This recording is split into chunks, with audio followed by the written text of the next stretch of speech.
Hi, everyone, and welcome. I'm Mary Ellen Slater, and I'm going to be your moderator and host today. And I am so excited for this webinar. We're going to be talking about one of my favorite topics, which is innovation.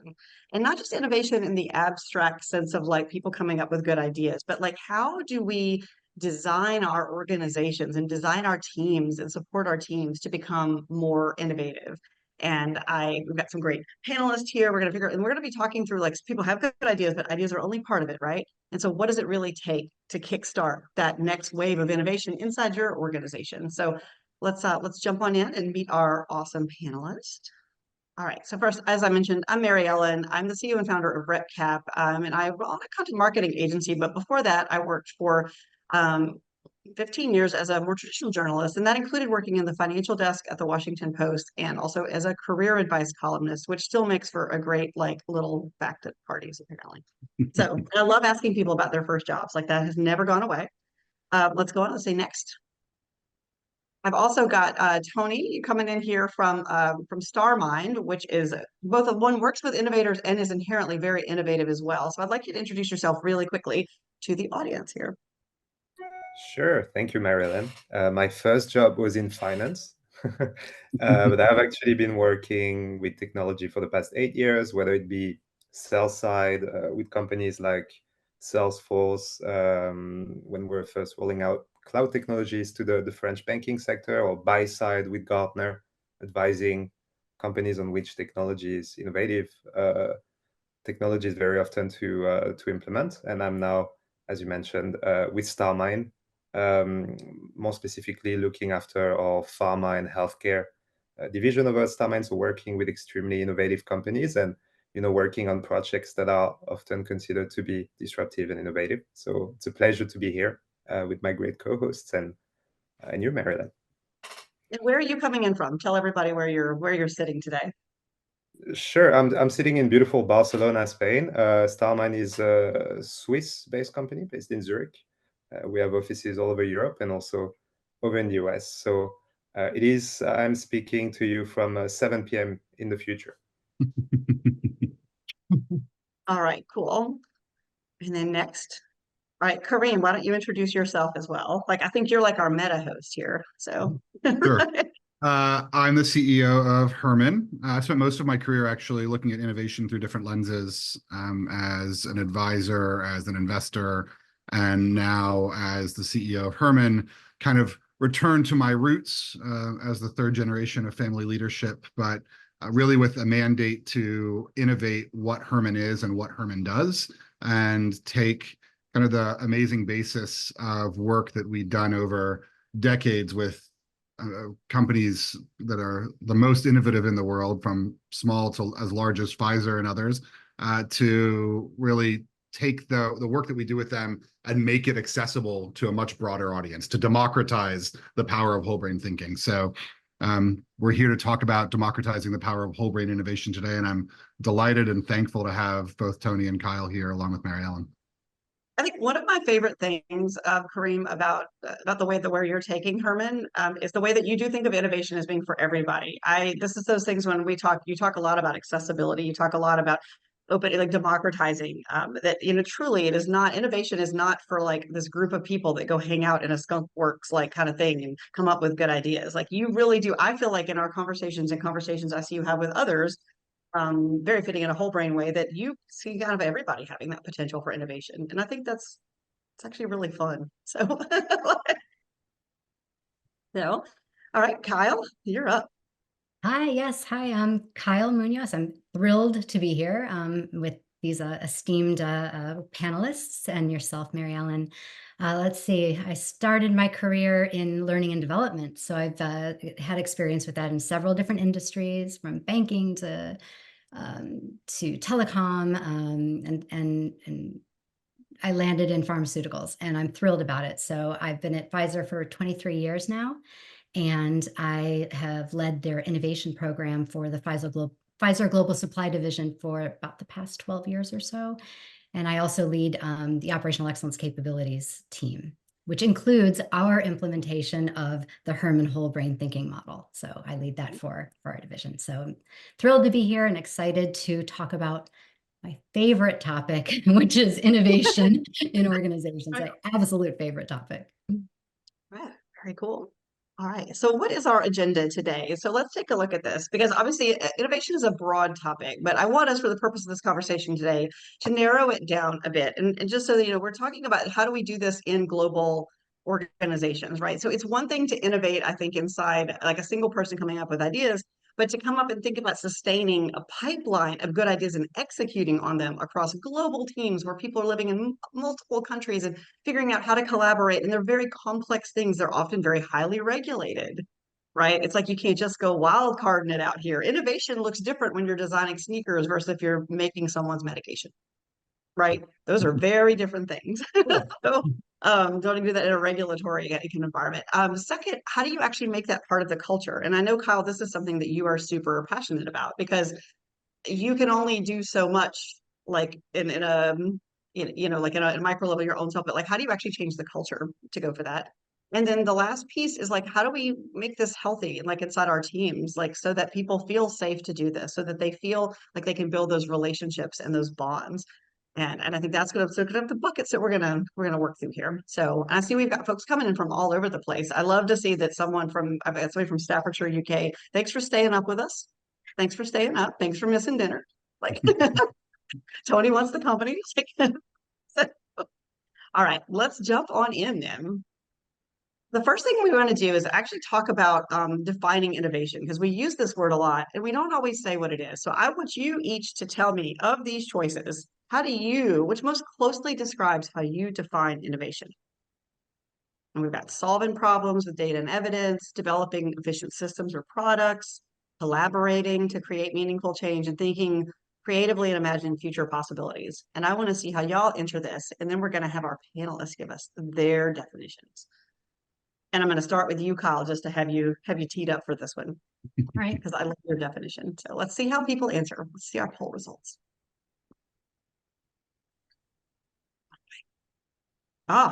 So 76% said thinking creatively and imagining future possibilities. And then I've got a few on collaboration. I'm having some feelings looking at this, Karim, and I feel like you might too. So I'm going to let you go. But Kyle, you start. What's your definition of innovation? Okay. So yeah, I have some pretty strong opinions on it, especially coming from such a regulated organization and industry such as pharmaceutical manufacturing. So what I believe innovation is it's an organizational capability. So I don't believe innovation is just having a lot of ideas. So it's a capability where your organization, you have teams and groups of people that can collaboratively develop like creative, new, novel, never been done before, breakthrough solutions to real business challenges, and also like new opportunities. So that's a lot of words, but I think I need a lot of words to say because if innovation were simple, I think we wouldn't be having this webinar, right? Everyone would be doing it. So I think there's a lot to it. And I think what underpins that is a culture. Like innovation is also just a way of being. It's not just the one idea that happens. So I kind of see it as having an organizational capability to deliver new ideas, but also a culture that supports allowing every single person to contribute in a creative way. I'm going to go for you next, Tony. How do you define innovation? What's it mean to you? Yeah, well, first of all, loved what Kyle said. From my perspective, out of the answers of the poll, there was one that I really liked, which was collaborating for meaningful change. I think it hits a lot of the spots for me, and I think I can add maybe on what Kyle said that concept of meaningful change. I personally, I think it depends in which context you talk about it. If you're working in a large enterprise, your board thinks about innovation in a certain way. An employee on the shop floor will think about innovation in a certain way. To me, it's any meaningfully different way of solving a problem for a meaningful impact, with a meaningful impact, meaning that it helps solve ideally a business problem or business challenge, or has some sort of an impact on the bottom line, would be how I would, in my everyday job, define innovation. Mm-hmm. All right. So Karim, I'm going to let you take this one now and tell us about everybody on this call possibly and our Herrmann profiles based on how we answered Yeah, I that was gonna say, question. well, the responses to the poll indicated a certain set of thinking preferences and Yeah. tendencies. Um, And Tony's is also what I suspected it was. I'm not at all surprised by his answer. So why don't you tell us why we say that and give us your definition of innovation?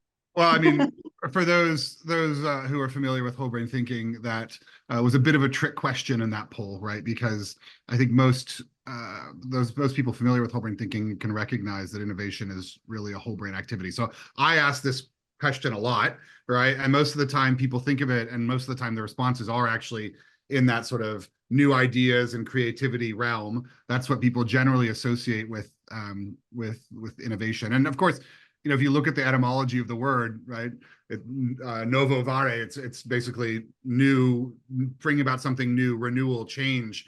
So it's understandable to think of it in terms of new ideas and creativity, but it really is, and there's so much research that we've done and that has been done in the academic community around innovation that shows that it's a whole brain activity, right? And which is to say that it's about more than just generating new ideas.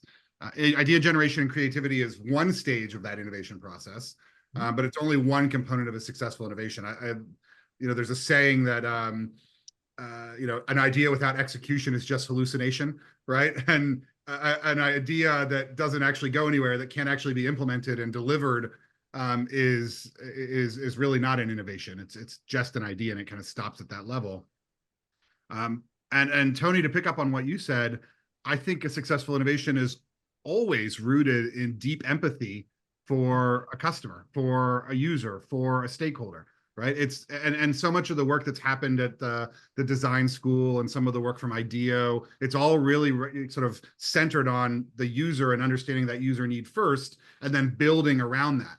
And building around that is creating a plan and a process to implement the idea. It's also making sure that it creates new value, right? It's a business model that can generate returns on the investments that are made in that innovation. So again, for those familiar with the whole brain model, you can see it addresses each one of those quadrants. Yes, there's the idea component in the experimental yellow D quadrant, but also the relationship-oriented red quadrant and that deep empathy for a need, right? And then a plan to implement it for that practical green B quadrant, and a business model to make it sustainable, to make it to make it profitable in that analytical A quadrant. All of those are components of successful innovation. Mm-hmm. They are. So, it's just so funny because it does take all of that. The other thing you mentioned, you know, I was about ideas are easy, execution is everything. Mm-hmm. John Doerr saying, I think we've actually both worked with John Doerr. I think that winds up sticking with you when you realize that. Also, when you think about the person who would say ideas are easy, execution is everything, what Herrmann profile do we think they have?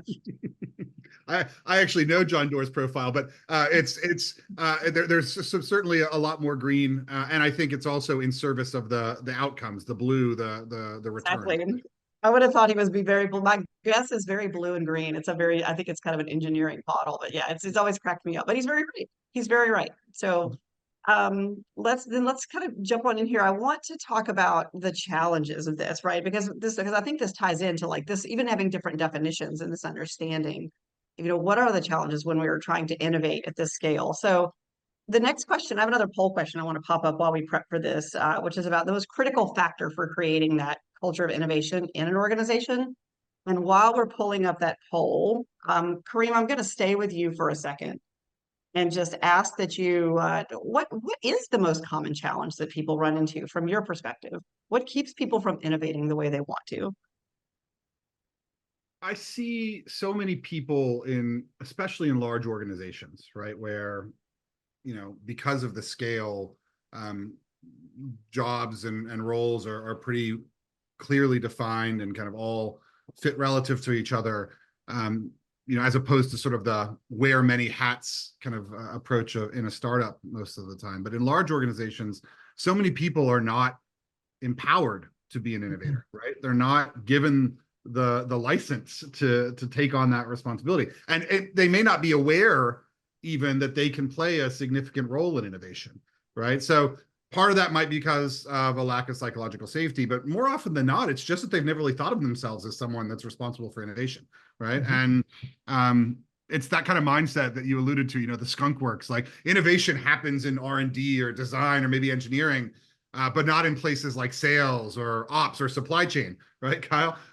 So, I think you can really do a lot in terms of removing some of those roadblocks to innovation within large organizations, especially by helping people just understand what it means to be an innovator, to help people understand that innovation is not just ideas like we just talked about, but rather that it's a whole-brained activity, and that their thinking, that their capabilities, that their perspective adds a lot of value to innovation. Kyle, I want to jump to you and talk about this for a second, because I'm like looking at these answers. They think transparency and trust. That comes back to that psychological safety bit. Leadership that guides and support it, and encouraging cross-functional collaboration.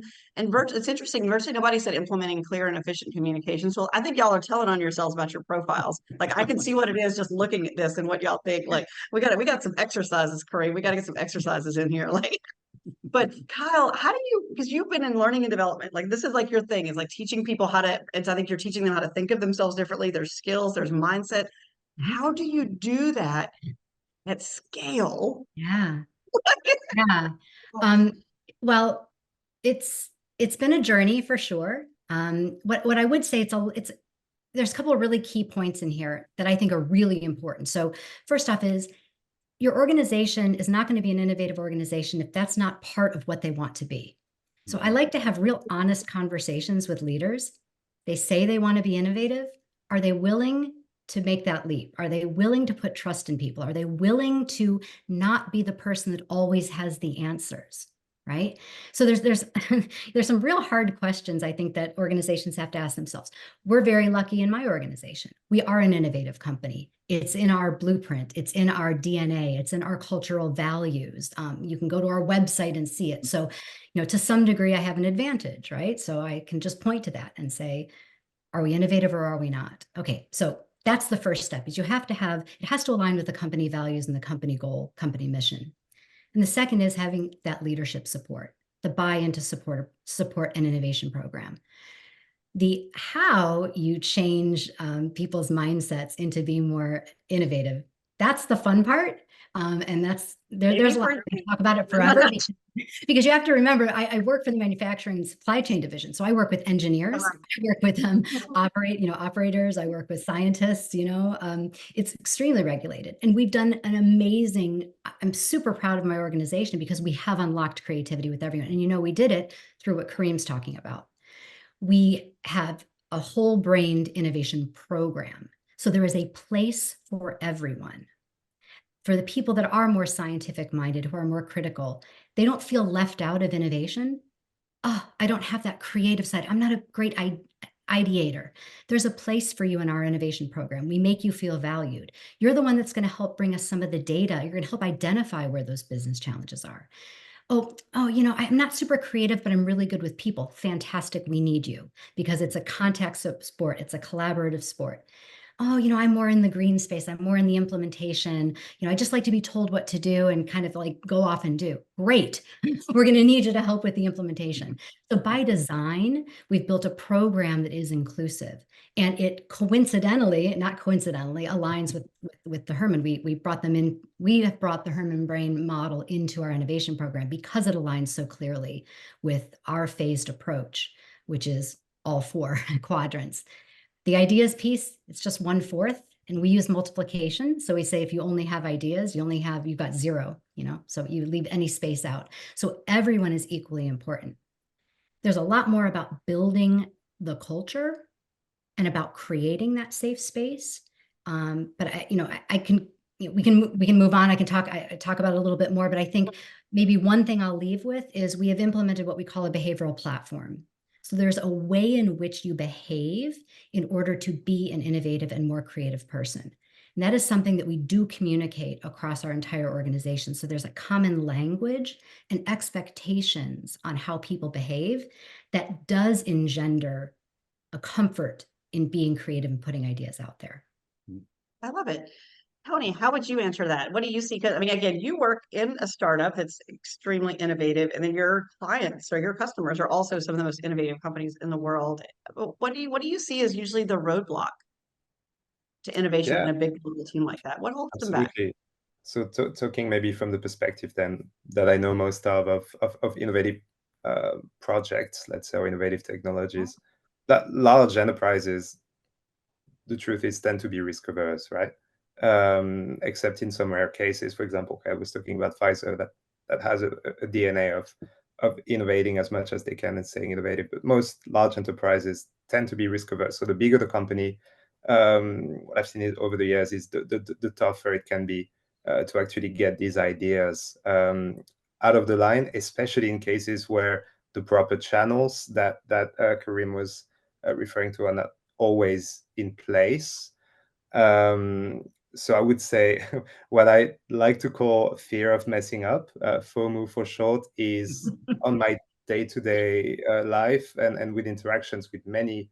I've got interactions on the daily with people who are free thinkers, who have great ideas, who have projects that are sound, that make sense, that hold together, and that would be beneficial for the enterprise, and that are averse to putting them out there because of this culture, this fear of messing up that I was referring to. So this is the lack of proper channels and no sense of trust, as Kai was talking about, of putting your ideas out there, are the main blocks that I see. I think another one would be siloed teams. The larger the team, the less likely it is that all its members are able to interact on a daily basis. And when you are not able to confirm your ideas, to confront them with people from around your team, then you also don't build that trust in your project, in your idea, in your innovation. So these are some huge roadblocks that, of course, part of my job is to help facilitating getting over them. But frameworks like that that Kyle and Karim are talking about are a huge help in pushing these projects forward, obviously. It's funny when you say that, it reminded me, I have one of the kind of rules that I have around developing thought leadership, which is what we do as an agency, is that I believe that your ideas are only going to be good as the people that you argue them with. And step one of that is you're going to have to be willing to get in there and make your case. I also like a good strongly held belief, strong beliefs loosely held, but like the quality of the people that you are exchanging that information with, the quality of the people that will get in there, who will tell you that you're wrong, right? Like, and they've got to be, there's a psychological safety aspect of that. There's also like an experience level. Like, it's really like, are they experts? Like, are they other experts? Like, that's what's going to really sharpen it, because it's easy to, anyway. So I appreciate you saying that, because I think that drives a lot of the quality of what you're going absolutely. to talk. The You got to more, speak up. the more, Like, the more you get to have your idea challenged, the more you build a resistance to that, and you feel ready to actually bring it up the chain. And that's something that not everyone has the luxury to do, right? Especially maybe many of us maybe around here work from a home office since COVID. That has made this more difficult in a way. Tony, I'm curious. I mean, as you think about in large organizations, the effectiveness of innovation has to do with knowing who to kind of bounce your idea off of, or who kind of where you're going to get that kind of that necessary friction to help make that innovation stronger. So what have you seen be kind of successful approaches to knowing who to find and where to bring them in? Thank you, Karim, for that. I will seize that segue with both hands. No, this is actually what Starmind does in a way. But the answer to your question in a broad sense is that it is key for so many ways in a company to let each and every employee have access to each and every employee, to let employees connect to each other from across all sides of the enterprise. And I would say one way of doing that can also be through technology, i.e. Services like Starmind, which is an expertise directory that essentially builds a map of who is the expert on what across your company. If you're 100,000 employee pharma company like Bayer, for example, for any specific challenge, for any specific question, who are the 1, 2, 3 experts who you can get to. So that's one way, right? That's one shortcut to it. but I think first acknowledging that your employees must be able to connect to one another and to challenge ideas and bounce ideas off of one another is a huge first step, right? And I know you are, and Kyle, you both are much more knowledgeable than me about innovation programs as a structure, but I've encountered companies where there is a dedicated innovation platform where you can, for example, look up projects, existing projects and such. I think that's a very useful first step. Yeah. Mhm. I think Good. it's a I mean, really go ahead. Yeah. no, you go ahead. I mean, I think the idea that you're raising, Tony, this directory notion, points to something that I've seen a lot of in large organization, which there are network effects in innovation, right? And that the more people that you get involved, the more valuable that kind of innovation capability, to go back to what Kyle said earlier, the stronger that capability becomes, right? And so even within kind of the Herrmann world, right, on our platform, you have the ability to kind of share your profile and look up other people's profiles, right?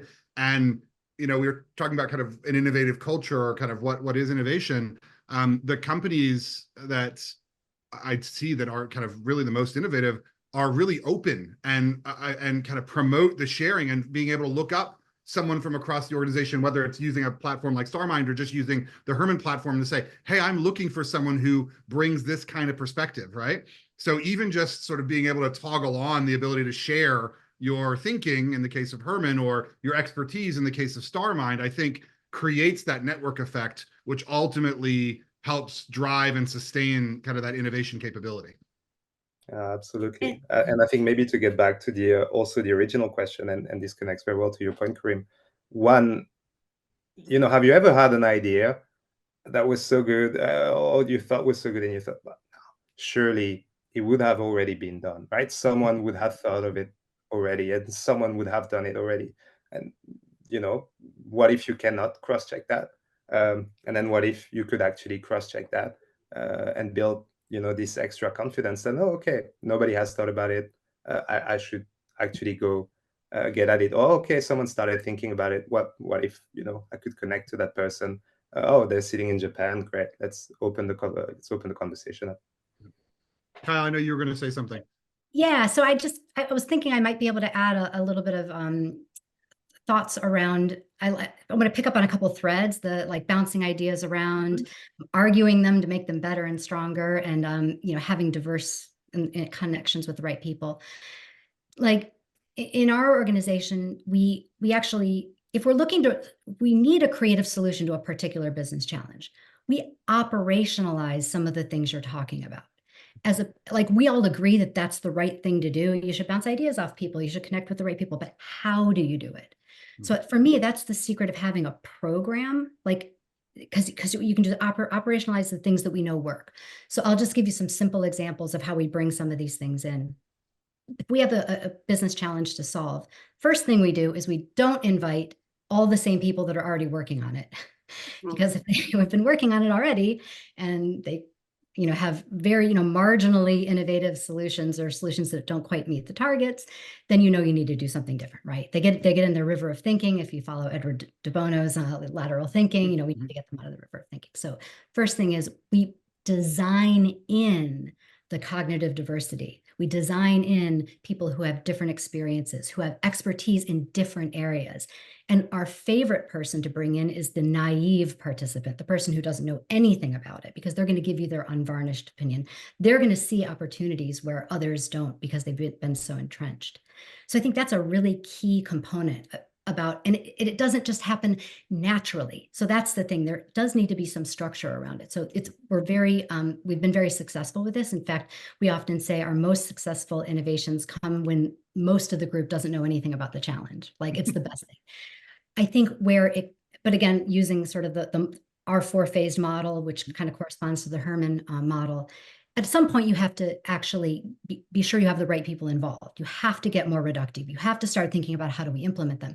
And that's where I think connecting in with the right people who are the experts to move it forward really, really matters. The other thing about having cognitive diversity and diverse experience in an innovation session when you're trying to come up with the idea in the first place is that, you develop the idea collaboratively. So it's not you're not waiting as an organization, you're not sitting around waiting for one person to say, hey, I got a really good idea.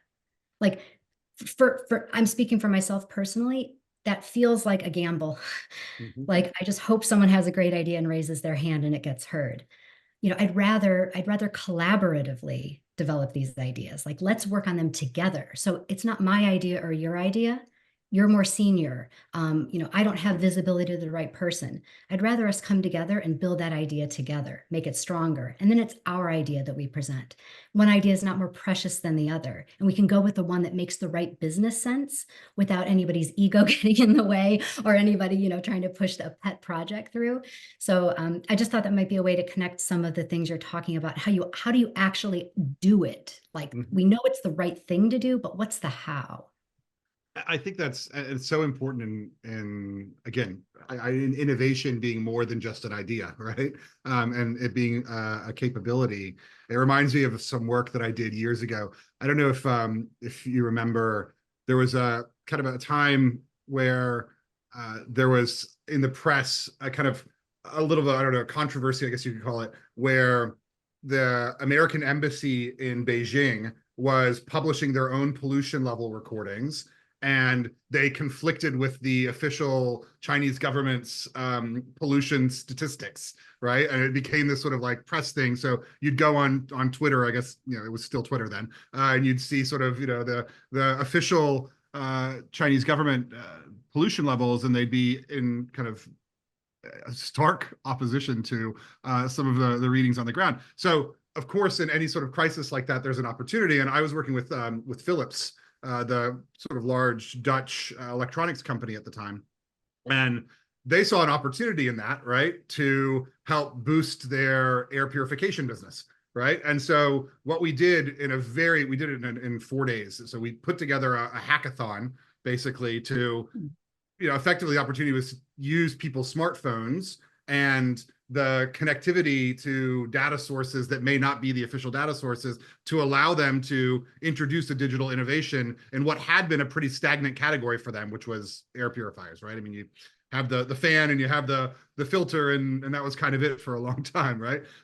So, and exactly what you talked about, Kyle, that whole process over the course of those 4 days was all about bringing the right people in at the right time, right? So that, I love the way you said, sort of the naive perspective. That was where we started, right? And we sort of brought in that sort of people who didn't really know much about what was going on, and really worked with them to understand what would prompt them. When do they want air purification in their home? And we use the kind of different thinking preferences to help map that out.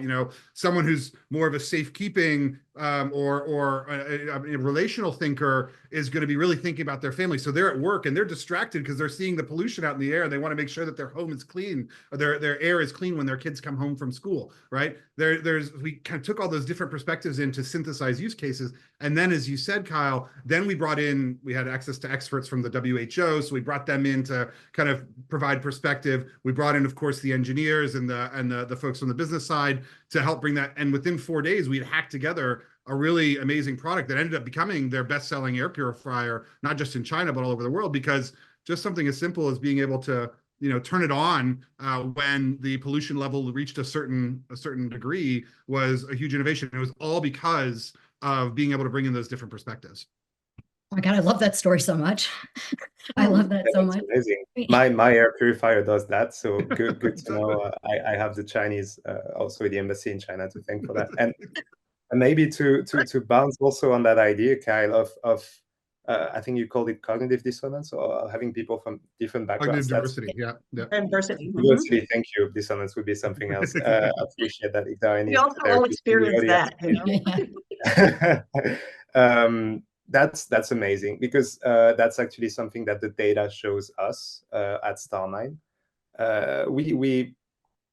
We are pragmatic, and when someone who uses Starmind asks a specific question, we tend to try to connect them to the best expert who can answer it. However, there are occasions where the question is so complex or touches several topics, and we need to ask several people to chime in. And actually, what we find is that these are the cases where conversation sparks. And I'm unable to go into details, but I have some examples where we could see conversation sparking and idea sparking, just because we didn't just ask one expert. We actually had to combine people who work in very different areas. And this is amazing. And actually, I think this is something that, we should think about baking in, actually bringing different profiles to answer questions, because I love that you brought this to a science, and the data suggests that it is true. Yeah. Y'all are I mean, gonna laugh. Like I actually just wrote this. I said this a note, kind of a note to self to both of you, because I didn't want to forget it. And I just said like Herrmann profiles attached to Starmind profiles would be kind of epic. I think it would be a good idea. I mean, but even if you don't have the Herrmann profiles, right? Like Right. you can back your way into it, right? And so one of the things that we do is, if you're thinking about an innovation process, if you're thinking about like an innovation program, making sure that you're bringing in people who have that kind of design mindset. Again, it's not always going to be someone who brings a strong D quadrant perspective, but it's likely to. Having someone who's customer facing, who speaks to the customer, or ideally the customer themselves, right, is a good proxy for having that red quadrant. Bringing someone in from an ops team, right, and making sure that the ops team is there, and then of course the business standpoint, right, and making sure you have someone who represents kind of the business interests and who's in a role, who's responsible. It could be someone from the finance team, for example, right? Often the CFO can be a really great sort of source of creative friction in an innovation process to say, great, this sounds really amazing, but how are we actually going to build a business out of it, right? So having those different people at the table, right? Even if you don't necessarily know their thinking, of course, we recommend that you go ahead and understand their thinking. But if you don't, you can often kind of approximate it using kind of where they sit within the organization. And again, it's a case for that notion of having a directory of different people and bringing them in, including them, Kyle, as you said, in your innovation process. Karim, we are deliberate about it. Oh, go ahead, Kyle. I was going to say, we are deliberate. Like when we are going to run, especially a really important innovation session, we've had many in the recent past of COVID, like it's you have to get the right experts in, but we actually, it's real conversations. Like we have we need to make sure we've got people from the right departments. If I see an imbalance in departments and people that are invited into the session, it's not worth doing. Like if you're trying to create something new, why invite people that only know the one way that it's already been done?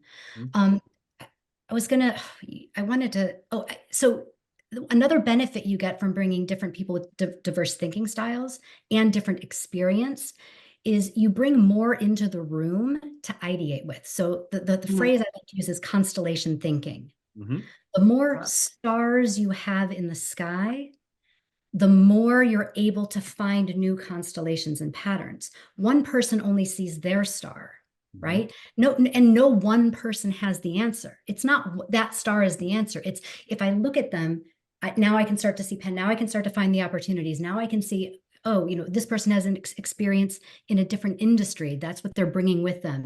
We love people that just joined our company.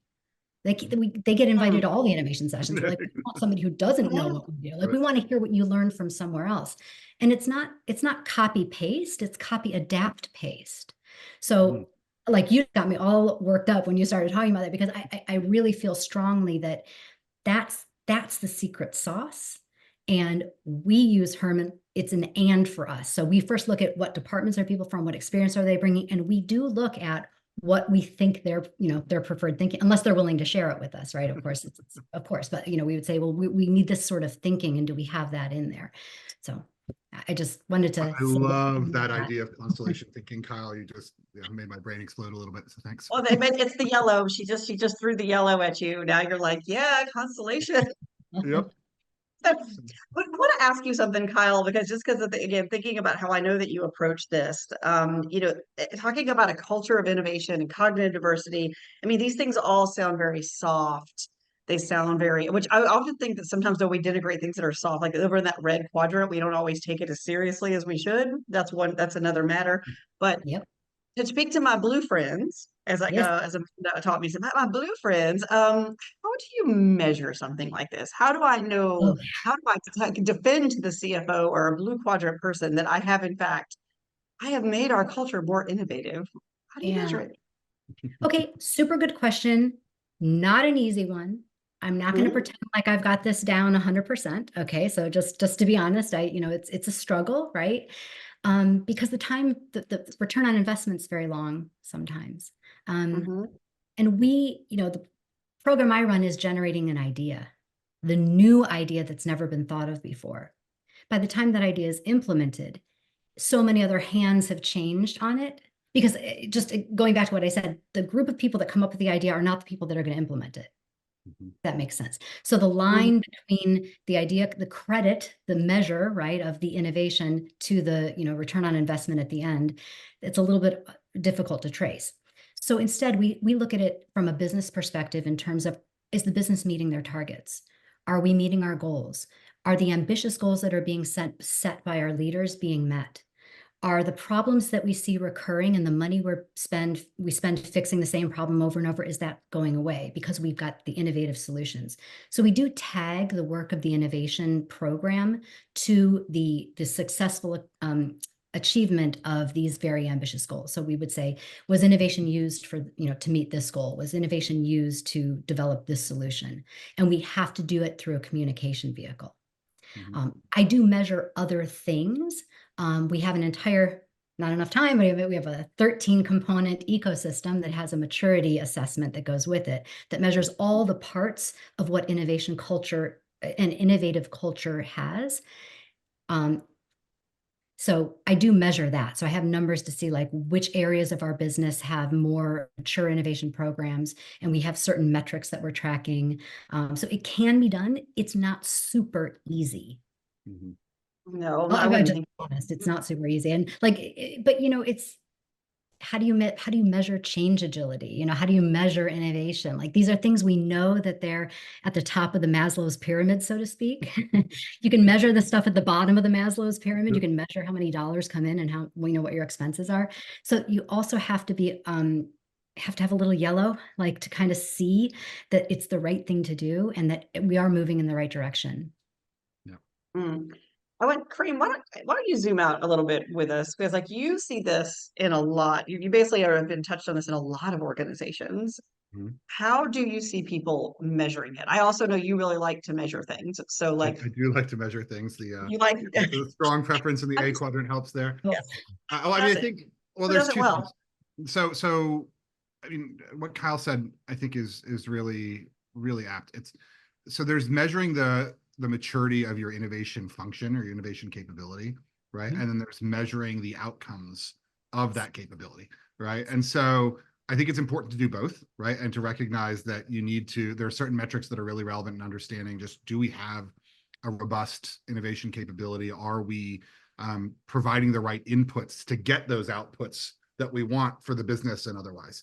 From the standpoint of the outputs of innovation, we often recommend, of course, using kind of a whole brain balanced scorecard, right? That looks at things like the revenue generated from new products, right? Or from new innovations, but balances that with other measures, right? In terms of efficiencies, right? That, again, and Pfizer's, the supply chain group is a great example of this, right? PGS, a lot of the innovations, I remember one of your colleagues, Kyle, saying that in the first year they'd measured $100 million worth of new innovations when they rolled this out. And a lot of those were in process efficiencies. It wasn't like, oh, here's a new drug. It was like, we were able to shave the time to market for a drug from 65 days to 30 days without in any way impairing the quality or the reliability, or, which is obviously important in a pharmaceutical company, to make sure that those drugs get to market in a way that is, 100% quality.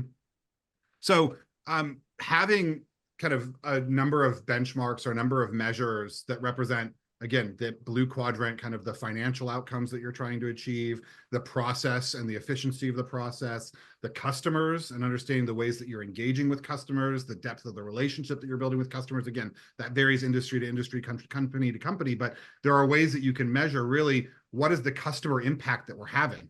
Right. And there's lots of tools out there for like social media measurement, for example, and that can be a really powerful way of understanding how are you connecting with your customers.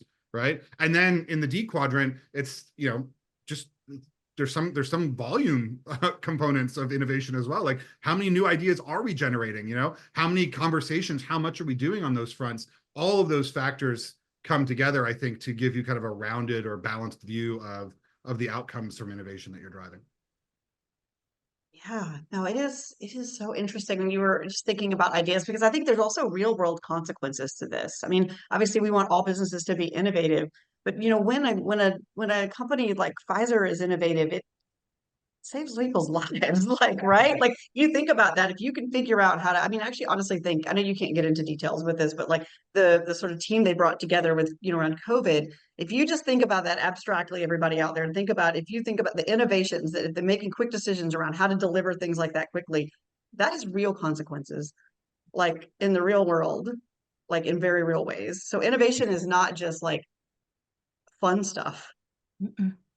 Like it is money, yes, but it's also like in world like consequences. And I think I'm going to jump to you here, Tony, because I think there's a story that I actually want you to tell, actually, and it's around your eureka moment.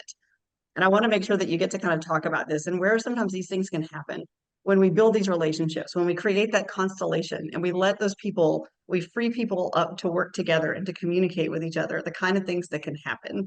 And I love this story. And so I'm just going to let you tell it. Sure, sure. Absolutely happy to. Maybe to put some context for that, what Starmind is mostly used for what I would call day-to-day tasks, which under my book falls under the spectrum of innovation, but what I referred to last time we spoke as what I call everyday innovation, how something that I have to do as part of my job. How do I do it 1% better, 5% better, 10% better? How do I save time, potentially bring a drug to market quicker, what you described? And as part of that, we put people together, right? Connect people together. And sometimes you get one of those, what we refer to as eureka moments at Starmind, and we love collecting these. And I think one that was very meaningful, I think that's the one you're referring to, Marilyn, was within Roche, which is one of our customers, a pharma company. And we heard the testimony of an employee who was working on a specific molecule based in Switzerland, was working on a specific molecule, was working on how to package this molecule in a medication for a specific indication. And after doing her search on Starmind, found out that someone in Japan was actually working on the exact same indication with the same molecule. And this is something they would never have been able to find out. Their teams were so far removed that they would never have been able to be connected, and this actually saved them weeks of bench research. So we collect examples like that. We can obviously more often than not share them. We also have a similar one with we also work with companies like PepsiCo, a similar one for developing a sugar-free drink.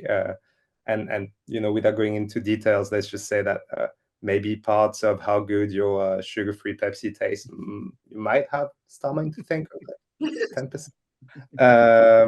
But we love collecting, as I've said, right? We mostly work on the day-to-day, and when we hear these and when we see the real impact that these eureka moments can have, it's quite eye-opening, really. Right. And we just have 10 minutes left, and I want to make sure we have time for questions. And some of the things I want to talk with the team dynamics, we've been covering this a bit, but there's one thing I really want to hear from each one of you. And I'm going to go back to you, Kyle. Aside from your own organization, which I know you love and are very proud of, who else do you admire for their approach to innovation? Like, who is an innovation kind of, like, I don't know, I don't know, you're an evangelist for innovation in general. Who do you love? Who do you think is like, oh my God, they do this so great? Well, so it's going to be a bit of a trite answer. Like, I think maybe not surprising, but I do admire some of the things that Google does, because Okay. I admire a lot, but I mean, there's some specific things that I think they do really well. I think they really take advantage of that constellation thinking bit that I talk about for individuals. They encourage their employees to work on things that are unrelated to the work that they work on. Like, it's built into some of their model, like a 70-20-10, where 70% is what they work on, 20%, and so on. So I like that they've institutionalized that. So I think I like that. I like that they take some calculated risks. I like that they do a lot of customer engagement to try to ensure that they're meeting customer needs. So I use them as an example. I like the playfulness of their offices. They're unleashing the science of play, you know, like the colorful, the slides and so on. I mean, they're not employee perks. They're actual strategic levers to get people out of Mm. data and into alpha waves, which is where you make the connections and have great ideas. So like that's it's like the way in which they approach their work and their workforce. They have tapped into some of these really great secrets about how you unlock creativity in every single person, even the most blue data scientist or whatever. So, and we, you know, we've been inspired by a lot of that. It has informed a lot of our behavioral platform. Mm. So I want to hear yours, Kareem. Who do you really admire? Well, Pfizer, Starmind. I mean, those are two that there's a reason that they're on this. Nobody on the call. Nobody on the call. Well, I mean, again, at the risk of sounding a bit trite as well, I guess the one that came to mind immediately is OpenAI. And I think just in their mission, it is not just that they created, you know, really the first kind of broad generative AI that people can use and did it in a way that made it accessible to so many people so quickly, which I think is, again, with, as you said earlier, Mary Ellen, that idea of kind of democratizing access to things is a kind of core philosophical tenet for me. But I also think that they're just incredibly interesting from the way that they've structured their business, right? The whole kind of partnership between a nonprofit and this capped profit kind of structure. And it's created complexity in the whole situation with Sam Altman kind of getting thrown out. It speaks to the fact that innovation comes about with friction, with sparks, right? I had a chance to chat with Sam Altman last year a little bit, and just hearing the way that he thinks about the potential, the opportunity for AI with human intelligence and the benefits it can bring for humanity, even just in what he said for Herrmann to think about, right? And kind of talking about Herrmann's business and saying, you know, AI is going to seep into everything that we do in our lives. And the ability to understand people's thinking preferences and then complement their own thinking with the right AI is an incredibly powerful opportunity, right? And so, you know, just the way he's thinking about the ultimate benefit for humanity in the introduction of AI, I found really inspiring and kind of really innovative. But, you know, again, it's not a smooth process all the time, right? There's some tumultuous aspects to OpenAI that I think speak to the truth of innovation. In a culture of innovation is a culture with a lot of sparks, a lot of friction, a lot of healthy conflict, right? And yeah, simply put, no conflict, no friction, no sparks, no innovation. Well, healthy conflict is another webinar topic, Kareem. You just put that down for a minute. That's its own hour. I'm going to go, Tony, real quick. Who do you admire? And then I've got two really great questions I want to pose to y'all in these last few minutes. Who do you admire? Sure. Well, I mean, I think, you know, Kyle and Karim really gave two great examples of with Google and OpenAI of companies that are able to make bold changes, bold innovations, and you know, that's why I truly admire Karim and Kai, what you two do, because it's all about that, right? It's about also making it so a company is able to be innovative and not just have innovations. I think you made that distinction last time we spoke, Kyle, and I couldn't, you know, find better examples. But maybe if I bring it more to the day-to-day and what I know, I have to give huge props to Roche, which is one of the companies we work with. Who, you know, I've been able to see firsthand how able they were to open their mind to AI a few years ago, at a time where, especially in pharma, especially in R&D, especially in clinical, in areas that are very, very heavily regulated, they still had the open mind to evaluate Starmind and to roll out Starmind and to start working with us. And I think it speaks highly for me to their culture, where champions were able to actually do their job and champion an idea and push it forward out of sheer conviction and be welcomed at every stage and be heard, fairly. So this is the example I will share.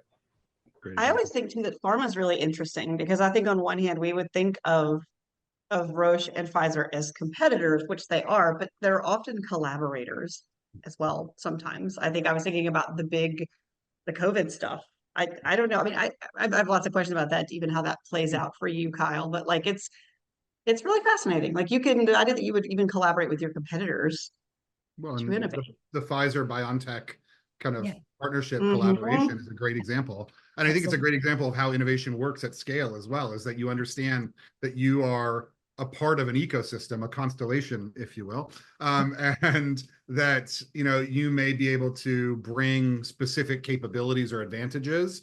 And there may be a smaller player who's really, really focused on one particular molecule or one particular you know, sort of area of science that's really relevant in a moment, and bringing those two things together, I think it's the pinnacle of innovation, honestly, right? And It's that's two understanding healthy where, cultures. yeah, I it's look at that. I mean, that takes two healthy cultures to come together and do that kind of work, right? Like, or multiple. That's like next level to me. Like, Yes. yeah. All right. Well, let's like look at these questions real quick because one of them's really good, and I think that particularly good, and I want to make sure that that Tony, you in particular, have a chance to answer this because I think you've got a good response. I think you all do, but I'm going to start with you, Tony. I love the idea from Joseph of pulling together cognitive diversity and diverse experience. How do you ensure that the naive perspective gets heard with the experts and more senior people in the room? And Tony, y'all had to change Starmind to account for this problem. Yeah, absolutely. So of course, I mean, I think this question comes more from the purposeful cognitive. What was the second word? diversity. Diversity. Diversity. Thank you. I was going to say difference. Yeah, I'm just going through the words starting with D. But actually, it is true that it is very akin to something that we experience at Starmind, where basically people respond differently to questions and answers depending on where they come from in the hierarchical chain, in the food chain, if you will, of these companies. And we actually realized early on that if we let people ask questions anonymously, people were a lot more keen to give them and would be getting answers a lot more often. So I don't know if anonymity is a part of your system, Kyle. I would imagine not, but I wonder how you would tackle that one. So it's a great question. I understand the question. It's funny when I say this, we've never had a problem with it. And it's because it happens in a workshop, and the workshop is designed on purpose. And we set very clear expectations that everyone in the room is there for a reason. And there are patients at the other end of the result of this session. Like, there's a reason. We're not doing this for fun. This is a real innovation workshop. We really need solutions. We have a behavioral platform that I talked about, which includes this we teach about the concepts I'm talking about, constellation thinking and diversity and external insights. And like, so we teach that up front in the beginning. Like most of our colleagues already know this because we teach the behavioral platform to everyone, but we always start the workshop with that. So it's setting the stage that there's a reason why everybody is. And then we have other parts of the behavioral platform when we start to throw ideas out about how you treat an idea. We don't green light things, we greenhouse them. We're not agreeing to them, we're not judging them, you know. So we have again, it's why I feel we've been successful. We have operationalized innovation. Like we actually put things in place so that we don't run into some of these barriers that people say are barriers. So my question is always like, well, what's your program structure? But anyways, so that's my answer. I'm happy to say we haven't run into that problem. Like I get it. I get why people ask the question. That's because you have a culture of innovation, Kyle. Yeah. I think that helps a lot. Karim, how would you answer that? What do you see people do to like loosen up that thing so that the noobs get heard, as my kids say, just like the more experienced people? Yeah, I mean, I think there's a lot. I mean, I think Kyle, you touched on so many different pieces. Go back to psychological safety and kind of creating psychological safety and the mechanisms for doing so. Amy Edmondson has done great research on this. We're actually kind of going back and forth with her about how do you build in the whole brain perspective into creating psychological safety and creating the right way to the right way to fail. You know, her new book, The Right Kind of Wrong, is all about how do you fail the right way and making it okay to fail. In my own personal kind of experience, showing key moments of failure, having leaders within an organization talk about when they screwed something up, gets rid of that FOMO that Tony mentioned. You know, if you can speak to how a failure actually improved your career or generated innovation, that can do a whole lot for making people feel comfortable with taking a little more risk and sometimes, messing up. So that would be the only thing that I could really add to, I think, the great perspectives from Kyle and Tony on that front. Wonderful. Well, thank y'all so much. We are at time. I do have one question that I think is probably best sort of handled offline. It was for you, Kyle, and it's like, I think it's a little detailed. It sounds like it's a green question that's going to have a green answer. And I think it's best for, for an email or maybe a diagram. I don't know. But more about how let me just I want to take a quick moment to just thank both Tony and Kyle for these amazing insights. I mean, I had some really big takeaways, constellation thinking, as I mentioned, but, I think a couple of big takeaways for me is one, just hearing in practice that innovation isn't just about ideas, right? It's, yes, a big idea is part of it, but it's rooted in empathetic insight. It's got a plan for implementation. It's sort of strengthened by kind of a process of friction and collaboration with others and bringing other perspectives into the process. And of course, it's got a business model to drive ROI. I think we also touched a lot on innovation being a team sport, right? And ideally a cognitive diverse team, right? Not a cognitively dissonant team, but a cognitively diverse team, which can bring together all those different varieties and perspectives on innovation. And then I guess for me, finally, just, the spark kind of notion, and sparking innovation requires a bit of conflict, a bit of friction, and the need for psychological safety to enable that came through really clearly in your perspective. So just thank you for sharing and for all that you're doing to bring new value to the world. Thank you all. This was fabulous. Wow. So yeah, everybody just have yourself a wonderful rest of your day. Thanks, Thank everybody. you so much. Thank you, everyone.